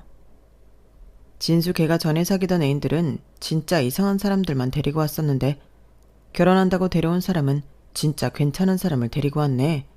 예의도 바르고 사람이 선해 보이더라. 그치, 나도 그렇게 느꼈어. 어찌나 싹싹한지 원래 알고 지내던 사람 마냥 편하더라. 어머님 아버님도 기센 며느리 들어올까봐 걱정하시던데 잘 됐어. 마음에 들어 하시겠다. 저 조건에 저 성격이라니. 에휴, 우리 엄마 아빠는 모르겠다. 당신도 알잖아. 워낙에 우리 엄마가 까탈스럽고 경계하는 성격인 거. 남들 같으면 저런 사람이 식구로 들어오면 두 팔 벌려 환영할 텐데 우리 부모님은 모르겠어. 나도 자식이지만 이해가 안 될 때가 더 많다니까. 남편은 회의적인 반응이지만 아무리 까탈스러운 시부모님이라도 이런 사람을 트집 잡을 게 있을까 싶었어요. 그런데 도련님이 결혼하자마자 어머님은 정말 기다렸다는 듯 제게 말씀하셨어요. 너도 이제 집안의 맏며느리가 됐으니까 정신 똑바로 차리고 동석이 잡아놔. 안 그럼 너처럼 집에서 글이나 쓰면서 놀고 먹는 주부는 완전히 무시당한다? 아무리 여자가 밖에서 능력이 좋아도 집안에선 서열이 따로 있는 거야. 그 서열 뺏기기 전에 잘 정리해 놓으라고. 어머님, 너무 그렇게 안 좋게 생각 마세요. 동서 좋은 사람인 것 같던데요. 몇 번이나 봤다고 사람을 그렇게 한 번에 판단해? 네가 늘 집에서 사람도 안 만나고 그러고 있으니까 몰라서 그런 거야. 의사들이 얼마나 여가 빠졌는데. 조심해. 방심했다간 네 머리 꼭대기 위에 올라가 있으라니까. 어머님은 단지 동서의 직업이 좋다는 이유만으로 동서를 엄청나게 경계했고 자꾸만 길을 눌러야 한다고 주장하시더라고요. 그러면서 티 날 듯 말 듯 동서를 꼽주거나 사소한 데서 저와 은근한 차별을 두는 행동들을 하셨어요. 동서가 식구로 들어왔던 처음 명절부터 예전과 달리 부쩍 저를 챙기기 시작하셨죠. 작은 선물도 슬쩍 건네시고 가족들 앞에선 보란듯이 제 칭찬도 해주셨어요. 초반에는 동서와 관련된 일이라고는 미처 생각도 못하고 드디어 그동안의 내 노력이 인정받나? 라는 생각에 기뻤어요. 하지만 곧 알게 됐죠. 그게 저를 향한 애정이 아니라 동서를 견제하려는 계산이라는 걸요. 그래서 저는 조심했어요. 주방일이 동서에게로 몰릴 때면 눈치껏 거들고 슬쩍 동서에게 무안을 주려고 하면 먼저 나서서 분위기를 바꾸곤 했죠. 누군가는 이런 시어머니 밑에서 오랫동안 견뎌온 시댁살이의 타깃이 드디어 동서에게로 옮겨갔다며 기뻐할 수도 있었겠지만 저는 전혀 아니었어요. 그 부당함과 억울함, 불쾌함을 절절히 아는 걸로도 모자라 동서처럼 사람 좋고 조건까지 좋은 여자가 고작 이런 집안에 남편 하나 보고 시집와서 왜 저런 대접을 받고 살아야 하는지 같은 여자로서 전혀 이해도 공감도 안 되더라고요. 그래서 알게 모르게 동서를 정말 많이 챙겨줬어요. 동서, 어머님이 좀 저러셔도 이해 좀 해줘. 나쁜 분은 아닌데. 아니다. 솔직히 말하면 며느리들한텐 좀 나쁜 분이셔. 힘들겠지만 그냥 원래 저런 사람이겠거니 생각해줘. 형님, 전 걱정 안 하셔도 돼요. 형님이야말로 이런 집에서 몇 년간 혼자 며느리로 지내셨다니 저는 그게 더 대단하고 죄송스러운데요. 동서가 죄송스러울 게 뭐 있어.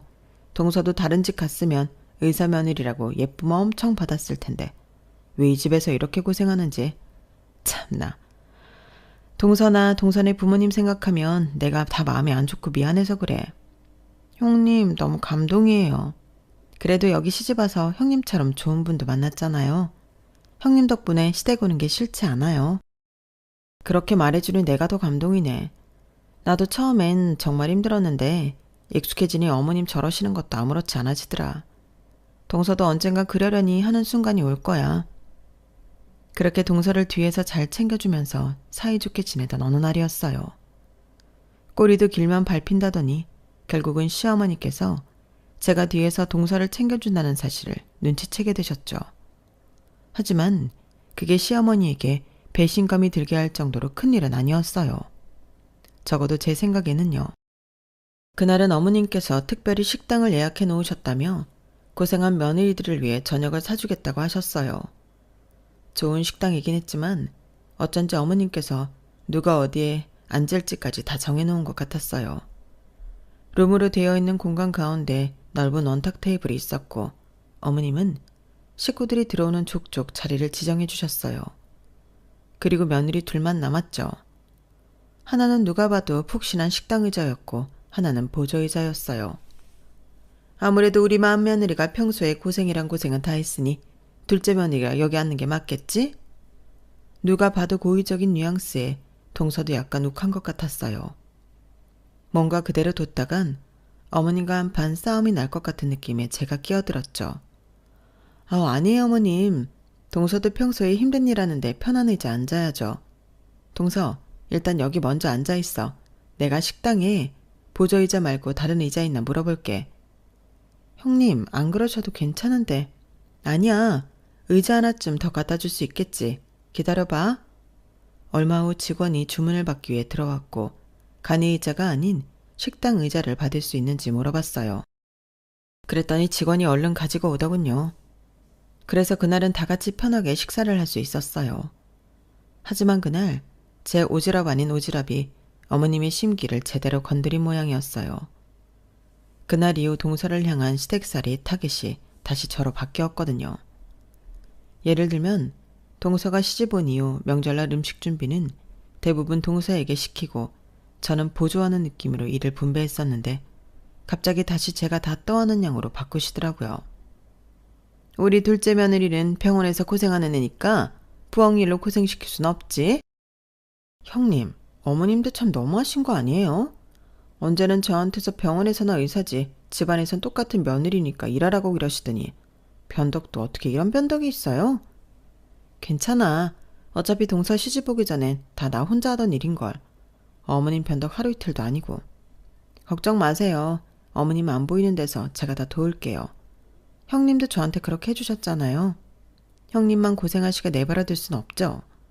고마워. 덕분에 든든하다 동서. 동서는 제가 했던 것처럼 어머님의 눈을 피해 이리저리 저를 도와줬어요. 덕분에 어머님이 누굴 타겟으로 삼아 시댁살이를 시키든 저희 둘은 서로 도와주면 된다는 마음으로 더 끈끈해졌어요. 무슨 일이든 둘이서 하니까 훨씬 편해졌고요. 동서가 시집 오고 나서 명절이 전보다 즐거워진 것 같아 전에는 아무리 태연하게 있으려고 해도 좀 부담스럽긴 했거든. 어머님이 일만 시키고 불편하게 할 거 뻔히 아니까. 동서한테 미안한 말이지만 동서가 조금 더 빨리 시집 왔으면 참 좋았을 텐데. 내가 시부모 복은 없어도 동서 복은 있는 것 같아.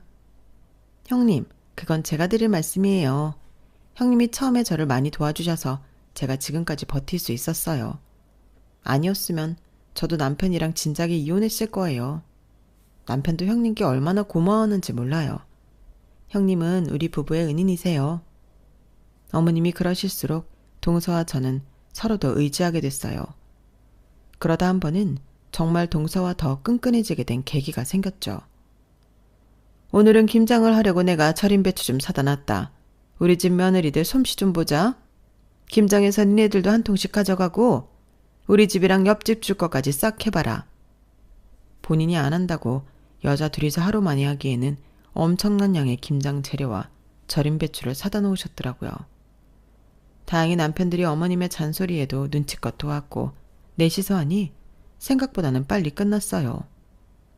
하지만 휴일인 명절 하루를 김장한다고 통으로 날리고 나니 정말 힘들긴 하더라고요.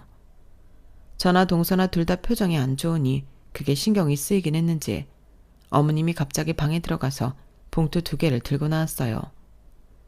내가 니네를 뭐 빈손으로 이렇게 노동시켰을 거라고 생각한 건 아니지? 나도 깨어있는 사람이라 그렇게 며느리를 부려만 먹는 못된 시어머니는 아니야. 자, 다들 오늘 하루 수고했으니 수고비 받아라. 이걸로 남은 연휴 동안 맛있는 것도 사 먹고 쉬어라. 순간 동서와 눈이 마주쳤어요. 둘 다 말은 안 했지만 어머님이 웬일이시지? 하는 눈빛을 서로에게서 읽었죠. 뭔가 영 찜찜한 마음에 봉투를 받아들었는데 아니나 다를까 가까이서 보니 동서가 받은 봉투와 제가 받은 봉투의 두께 차이가 확연하게 나더군요. 동서도 그걸 느꼈는지 봉투에서 현금을 꺼냈어요. 5만 원짜리가 대략 10장 정도 들어있는 것 같았어요. 그런데 제 봉투에는 5만 원짜리 한 장이 딸랑 들어있었죠. 제 표정을 확인한 시어머니께서 씩 웃으시더니 덧붙이시더군요. 둘째 며느리는 워낙 고급 인력이잖니? 사람 병 고치는 귀한 일 하는 애가 이런 천안물을 도와줬으니 값은 높게 쳐줘야 맞지.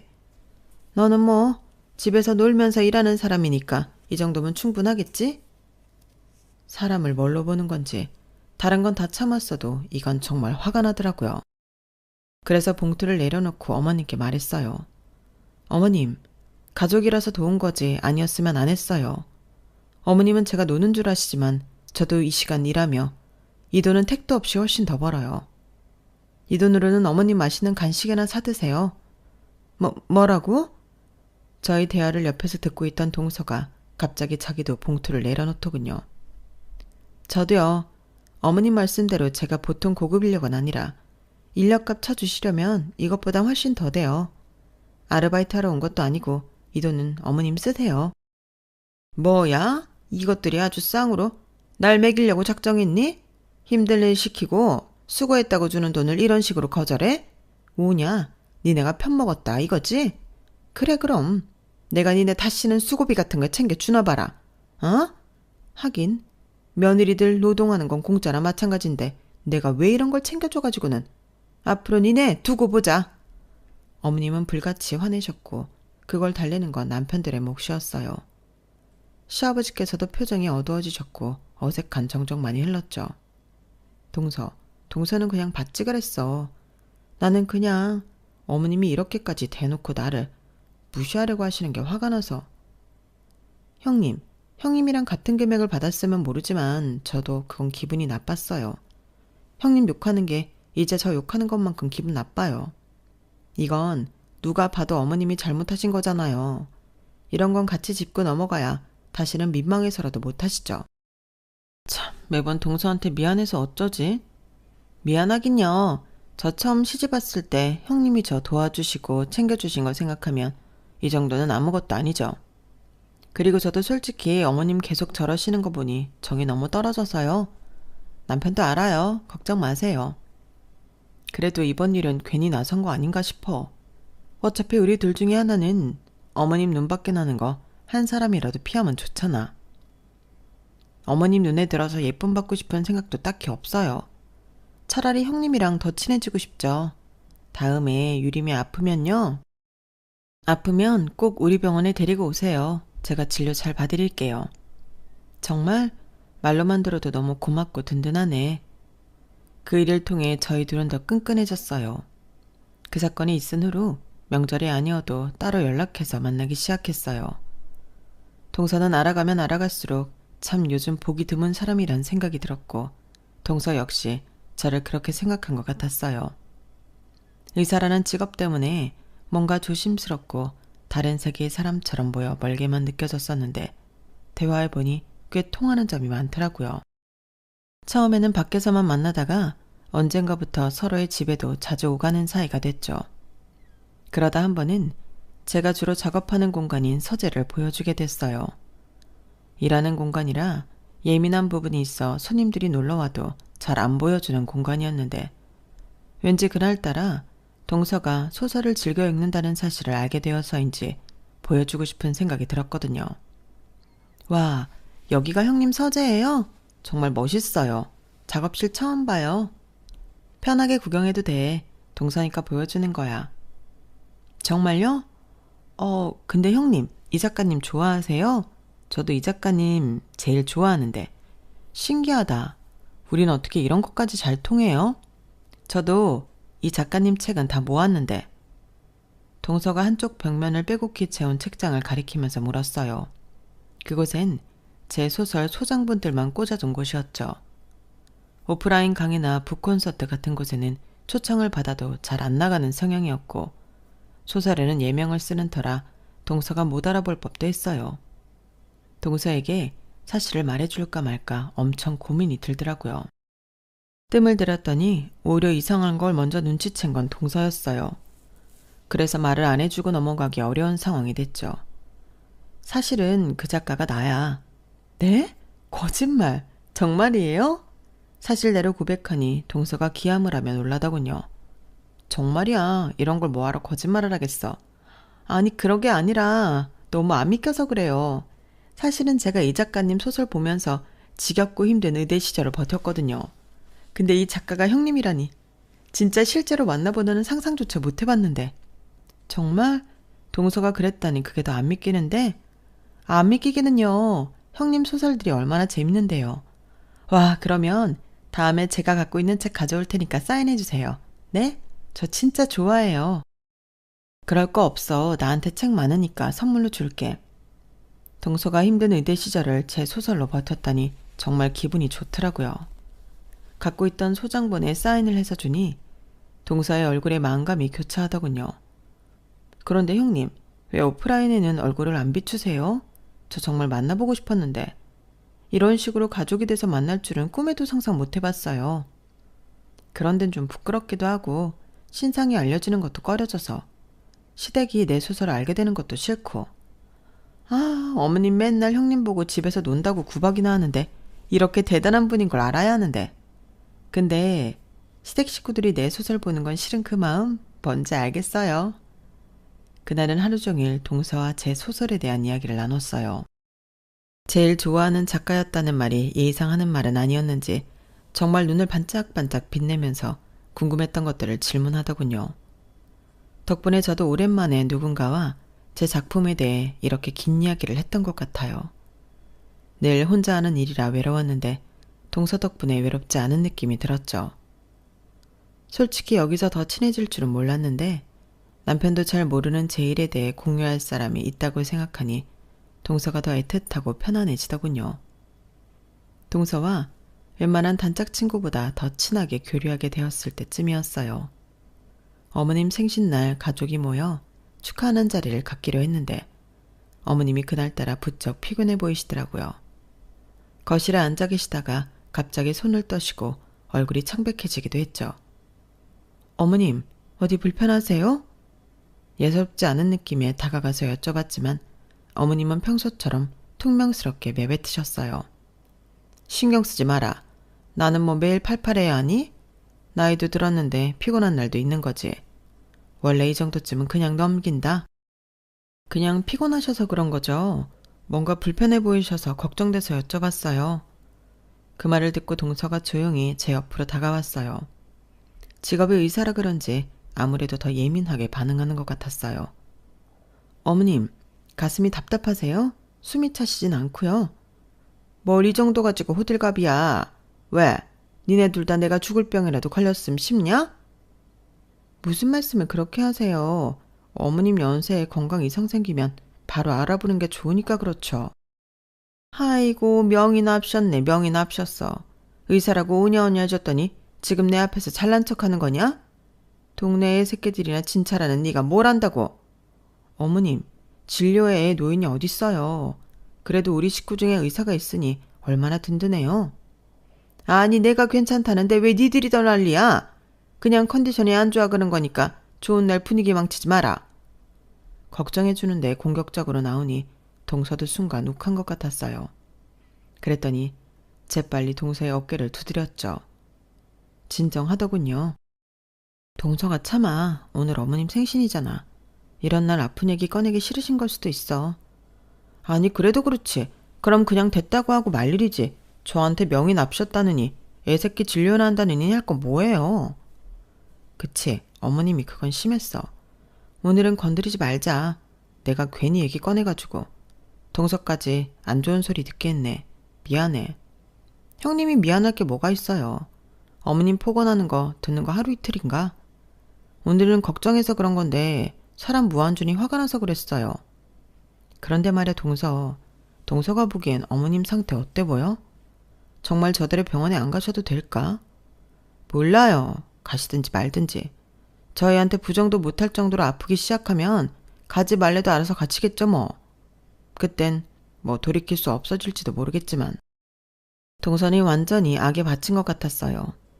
저 역시 그 감정이 뭔지 충분히 알았지만 아무래도 사람 건강에 달렸다 보니 신경이 쓰이더라고요. 그러지 말고 동서, 그래도 어머님이 나보단 동서 얘기를 더 귀 기울여 듣지 않으실까? 검진 받아보라고 얘기해주면 어때? 애들 진료나 보라는데 제 말 듣겠어요? 그래도 오늘이야 날이 아니라 쳐도 다음에 말씀드리면 듣겠지. 어머님 안색이 안 좋아도 너무 안 좋잖아. 그건 동서가 더 잘할 거 아냐. 네, 사실 저번 모임 때부터 어머님 이상한 건 눈치채고 있었어요. 오늘 보니까 더 확실하네요. 의심되는 것들이 몇 가지 있는데 정확한 증상을 말씀을 안 해주시니 섣불리 말씀도 못 드리겠고. 일단 오늘 지나고 제가 다시 연락드려 볼게요. 고마워 동서. 동서가 있으니 얼마나 든든한지 몰라. 그리고 몇 주 뒤 동서가 연락을 주더군요. 형님, 어머님 승모 판막 역류증 가능성이 크다고 나왔어요. 다행히 그쪽 분야에 아는 지인이 있어서 그나마 가까운 날짜로 수술 스케줄 힘들게 땡겨서 잡았어요. 어머 정말? 잘됐다. 동서가 정말 힘을 많이 써줬네. 다른 사람도 아니고 형님 부탁이니까요. 아시죠? 형님 아니었으면 저 굳이 이렇게까지 안 했어요. 어머님이 그걸 아셔야 하는데. 괜찮아. 우리가 뭐 알아봐 달라고 그러나. 그냥 가족이 건강해야 우리도 좋잖아. 그래도 형님은 천사세요. 저보다 형님이 당한 게 훨씬 많으시잖아요. 저 같으면 싫은 소리까지 들어가면서 절대 이런 부탁 안 했을 텐데. 동서가 알아줬으면 됐지. 나한테 더 소중한 사람들만 내 마음 알아주면 돼. 형님. 하지만 그땐 몰랐어요. 이렇게 두 며느리가 마음 쓴 결과가 겨우 이 정도 대접일 줄은요. 어머님은 본인이 아프다는 사실을 알고 나서는 더 예민하게 구셨어요. 원래도 말씀을 예쁘게 하는 분은 아니었지만 보다 거칠어진 언행은 덤이었죠. 저 연세에 건강이 안 좋다고 하니 얼마나 심란하실까 이해해 보려고 해도 저도 사람이니 그게 안 되는 날이 있잖아요. 그날이 바로 그런 날이었어요. 명절이었고 주방에서 쌓여있는 설거지를 하고 있었어요. 어머님은 의사 며느리 덕에 수술 일정을 빨리 잡았다는 생각 때문인지 동서는 이제 더 이상 건드리지 않고 제가만 일을 시키더군요. 설거지를 절반쯤 마쳤을 때 동서가 슬쩍 다가와 물 한 잔 주며 말했어요. 형님, 여기서부터 제가 할게요. 이제 쉬세요. 유림이도 심심해해요. 동서 나름대로 어머님이 안 보는 틈에 다가온 것 같았지만 주방에서 둘이 꼭 붙어 속닥이는 걸 본 어머님께서 다짜고짜 소리를 치셨어요.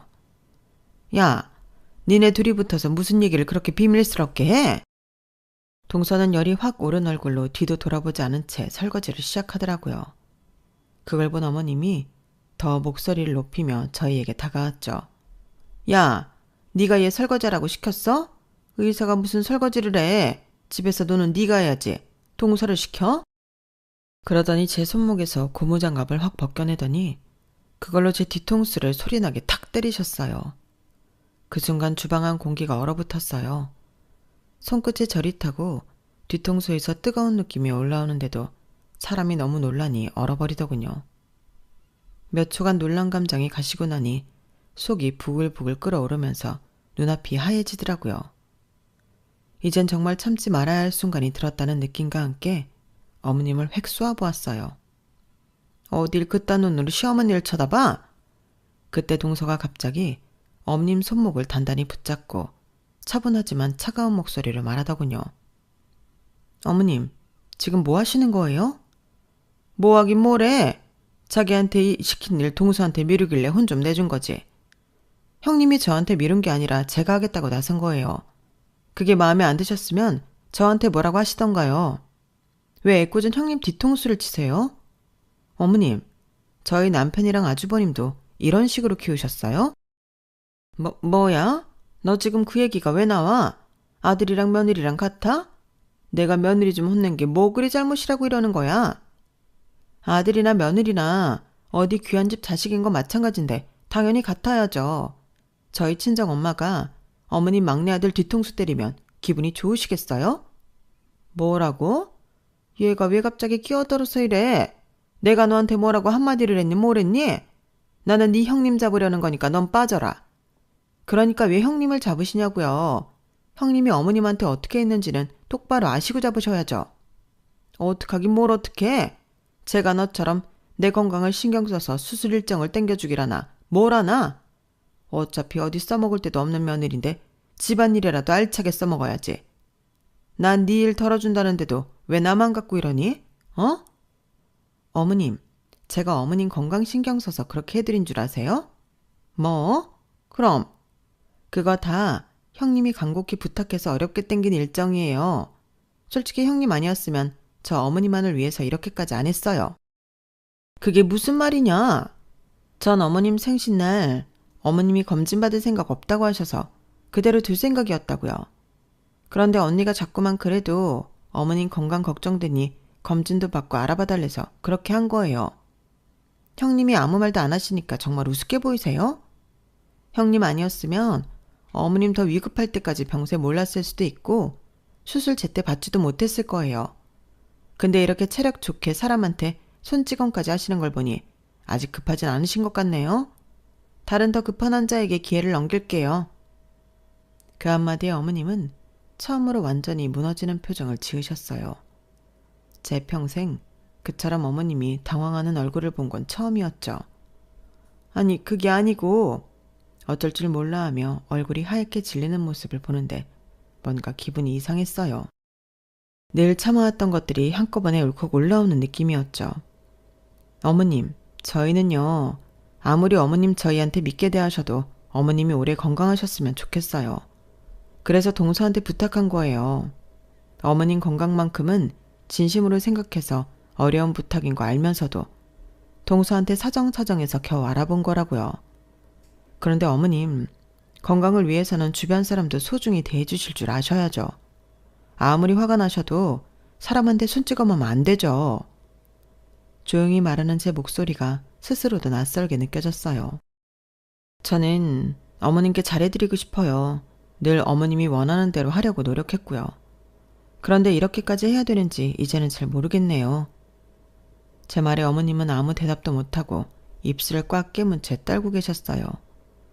그리고 그 순간 동서가 조용히 제 어깨를 감싸 안더군요. 말 한마디 하지 않았지만 그 따뜻한 온기가 참 위로가 됐어요. 그걸 본 어머님은 고개를 푹 숙이셨어요. 그래, 내가 미안하다. 내가 미쳤었나 보다. 아무리 그래도 내가 정말 잘못했다. 어머님의 목소리는 처음 들어보는 것처럼 작고 떨리고 진심이 담겨 있었어요. 그 낯선 목소리를 들으니 제 안에 쌓여있던 감정이 서서히 풀려가는 게 느껴졌어요. 앞으로는 그러지 마세요, 어머님. 한 번 더 그러시면 저도 더 이상은 어머님한테 잘해드릴 수 없어요. 그래, 너도 많이 참았지. 너희들이 노력한다는 걸 알고 있었으면서도 내가 왜 그랬는지, 니네가 이렇게 날 생각해주고 있었던 것도 모르고 왜 그랬는지 모르겠다. 정말 미안하다. 그날 이후 어머님은 예전과 조금 달라지셨어요. 완전히 바뀌었다고 할 순 없지만 사소한 것부터 조금씩 변하려고 노력하시는 모습이 보이더군요. 더 이상 저희에게 집안일을 시킨다던가 차별한다던가 하는 발언은 일절 없어지셨고요. 게다가 동서가 저를 시댁에서 축혀 세워주는 덕에 어머님은 저를 다시 보시는 듯 했어요. 어머님, 자꾸 형님 집에서 일한다고 무시하지 마세요. 어머님이 모르셔서 그렇지 형님 필명 말하면 요즘 모르는 사람들이 없어요. 그러냐? 내가 소설은 잘 몰라서. 얼마나 대단한 소설을 많이 쓰셨는데요. 제가 엄청 좋아하던 작가님이었는데 이렇게 만날 줄 알았겠어요? 형님 아니었으면 전 의대 졸업 포기했을 거예요. 지금 제가 의사가 된 것도 형님 덕분에 그 시절을 버틸 수 있어서라고요. 그럼 이야기를 좀 하지 그랬니? 나는 네가 집에서 글만 쓰고 수익은 전혀 안 나는 줄 알았다. 그런 시시콜콜한 이야기를 뭐하러 해요. 어머님, 제 자랑 같아서 별로 하고 싶지도 않았고요. 이제라도 아셨으니 대접 좀 제대로 해주세요. 형님이 쓰는 얘기로 울고 있는 사람들이 얼마나 많은데. 제가 사람들 병을 고친다면 형님은 사람들의 마음의 병을 고쳐준다니까요. 동서도 참 뭘 그렇게까지. 정말이라니까요. 오히려 한바탕 크게 싸우고 나니 고부간 관계가 좋아지더군요. 저는 그 순간이 참 관계의 끝처럼 느껴졌는데 이렇게 마음속에 있던 감정을 비워냄으로써 더 가까워질 수도 있다는 건 처음 알았어요. 사실 저는 늘 참아야 한다고 생각했어요. 며느리니까 어쩔 수 없는 거라고 스스로를 다독이면서요. 하지만 이제는 알아요. 가족이라는 이름으로 무조건 감내해야 하는 건 아니라는 걸요. 진짜 가족이란 서로 지켜주고 존중하고 함께 손을 맞잡고 버티는 게 관계더라고요. 그리고 그렇게 힘들었던 시간을 지나 진짜 내 편도 얻었고요. 지금은 참 좋은 가족들이 생겨 행복합니다. 이 행복을 만들기 위해 포기하지 않고 버티고 용기를 낸 날들이 지금의 저를 만들어준 것 같아요. 혹시라도 저처럼 힘들어하는 분들이 계시다면 꼭 기억해 주세요. 힘들 때 기댈 수 있는 사람 한 명만 있어도 세상은 훨씬 따뜻하고 견딜만 하다는 걸요. 제 이야기는 여기까지입니다. 여러분들 곁에도 마음 따뜻한 분이 같이 하시기를 바랍니다. 감사합니다. 여러분, 사연 댓글에 응원과 현명한 조언 부탁드려요. 좋아요와 구독은 저에게 큰 힘이 됩니다. 오늘도 좋은 일 가득하세요.